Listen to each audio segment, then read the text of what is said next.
Welcome back to the channel. I'm Brian from Apex Auction Car Reconditioning. Today we're going to do another video where I can recommend vehicles for you if you're in the search for a quality and reliable used vehicle.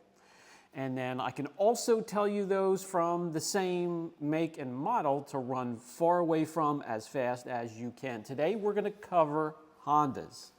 I've owned a couple. I own one now. I just picked one up. And they are the second most reliable manufacturer, in my opinion. And again, all of these videos, and I have a group of these videos out now. All of these are my experience, my opinion from my experience, owning these cars, working on them. We get a ton of these in the shop. Going out to auctions, seeing the shape they're in, seeing the mileage that they have on them, seeing how they're maintained. I have a lot of angles that I can come at when it comes to these subjects and then relay information from them to you so you don't make a bad buy, a bad decision, a decision you may regret. So let's get into this Honda video.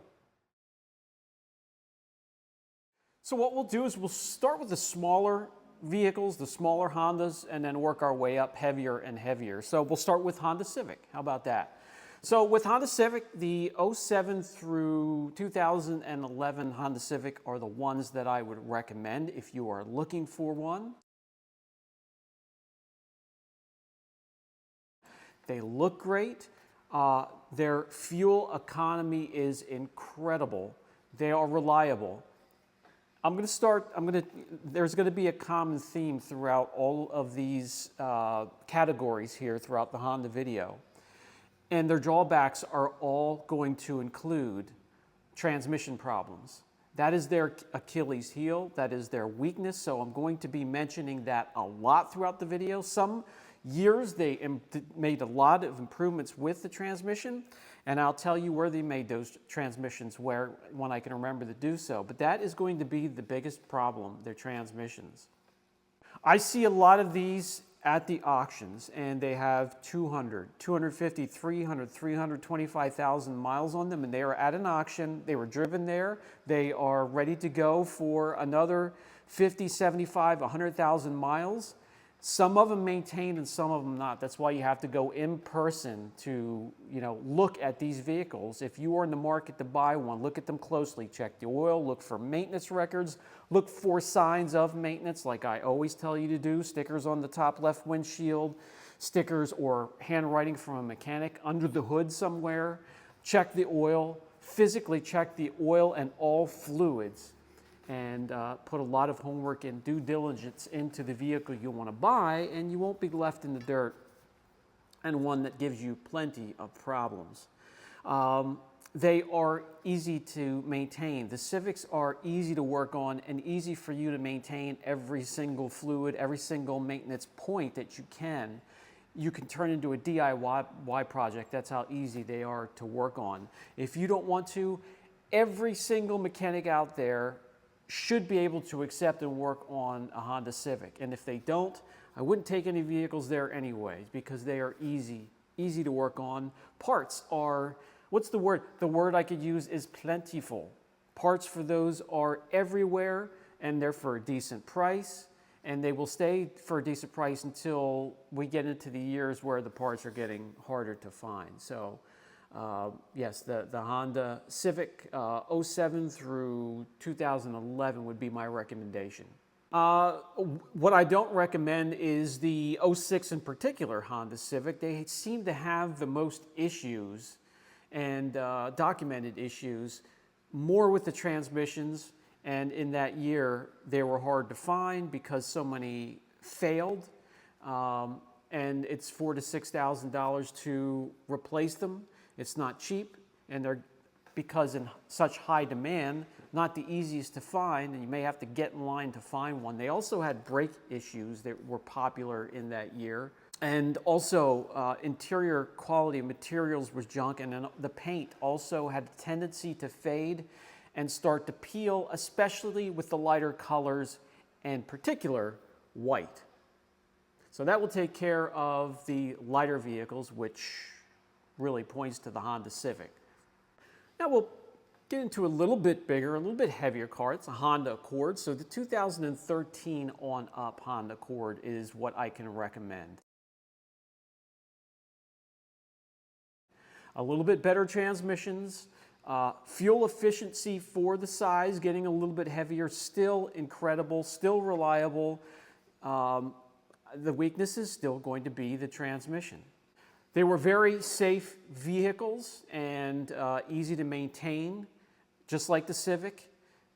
A decent price to maintain, to keep those fluids changed and all the filters and your brake pads and everything else. Not crazy expensive like some of the other cars out there. You can make it a DIY project because they are easy to work on, and if you don't want to, all mechanics will work on them. Parts plentiful when you need them, and they hold their value. They're a great value purchase because they won't lose, their value won't drop off a cliff like some cars, Mercedes and BMWs and Land Rovers and Jaguars. So it's a safe buy is the best way to put it.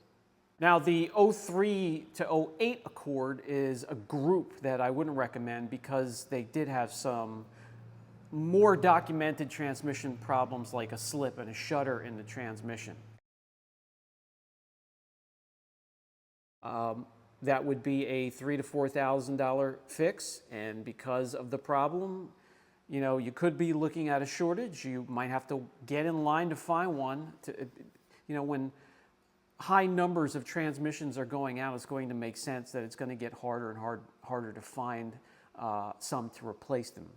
They also had brake issues, oil consumption issues, and also just cheap interior material quality. Okay, well, they really don't have a heavy, large sedan take, for instance, Mercedes S550 or something like that. So let's just move on to SUVs. When it comes to SUVs, I would go ahead and recommend the 08 to 2011 CR-V. This is lighter than the Pilot and lighter than the minivans that they have out, and excellent fuel mileage for the group. For an SUV, it has the best gas mileage. They are super reliable, and if there's going to be any weak point with the CR-V, it's going to be that transmission again. For a smaller SUV, in the inside, it feels a lot bigger than the car is. It's hard to make sense of that, but it's spacious for the small vehicle that it is. For an SUV, very reliable and safe. For an SUV, they have a reputation for being safe, and they hold their value as well. I see them at auctions with 250, 300,000 miles, and they're sitting in auction lots with that mileage, waiting for a new owner to put another 50 to 100,000 miles on them easily. And you just need to see if they're maintained, and then when you get them, keep up that maintenance, and they will treat you right. The 03 to 05 Honda Pilot is one that I wouldn't recommend because of the transmission slip and the serious transmission problems that they had. Now, I had a Pilot. It was a 2011. It was the newer generation, and that thing had almost 500,000 miles on it. I just recently sold it, but it treated me fine even with all that mileage. The maintenance was kept up on it, and that's why you could rack up that mileage with no really major problem like a $3,000 to $5,000 engine, and that transmission held in there. It was taken care of. It was driven correctly. It wasn't beat the crap out. Nobody beat the snot out of it. So you can rack up the miles, but the 03 to 05 was problematic. They also seem to have just the cheapest interior material, and also the fuel mileage was not impressive at all. So that's it for the SUV class. Now let's move on to the minivan class. They do sell minivans. I actually have one. It's a new purchase. I love it. It's been treating me right. The shop manager can hop up in there without putting stress on her joints and hips, and it's just plenty of room for her, and it's a great minivan. So the Honda Odyssey, and I would say the 2012 newer is what you want to look for and go for, not the older ones. The newer ones, they kind of straighten out that transmission problem. Now, the very first thing I did is I flushed the living crap out of mine and changed the external filter cartridge. So that should last me for years to come. Mine has 162,000 on, and I plan on putting another 162,000 on easily. Those 3-liter V6s will run forever. That's not the problem. That's also a year they went from the belts to the chains, so timing isn't an issue. Fuel mileage for a minivan is really, really good, and it has been for me so far. Great value. The second row seats, how you can slide them forward and back and then just lift them out, unclip them and lift them right out, and then fold the back seats down and make a ton of room behind you in a hurry very quickly has been impressive, and I really enjoy it so far. Let's move on to what I don't recommend, and that's 2012 or older. That's where they had serious transmission problems and serious sliding door problems. The cables would snap, and the cables would snap while it's going front or back, and then it would scratch the living S out of your paint job, get caught and rip things apart, and the motors were always wearing out to pull those cables and open and close the door, the switches, just lots and lots of problems, headlights glazing over and failing, paint that starts to peel, especially the lighter colors like white, and oxidized, and just a lot of problems that not worth your effort. Also, motor mounts and infotainment centers were often glitchy in the 2012 and older, so just stay away from them. All right, now they did have a sports car section, I guess if that's what you want to call them, and this is where I catch hell because I don't recommend either of them. The S2000 and the NSX. The NSX, next level for Honda, which was Acura, same damn thing. The Honda S2000 had problems with the convertible top. All they were beefed up 3-liter V6s. The interior of the NSX never impressed me. The exterior was kind of neat looking, but never reminded me of like a sports car or a supercar or anything.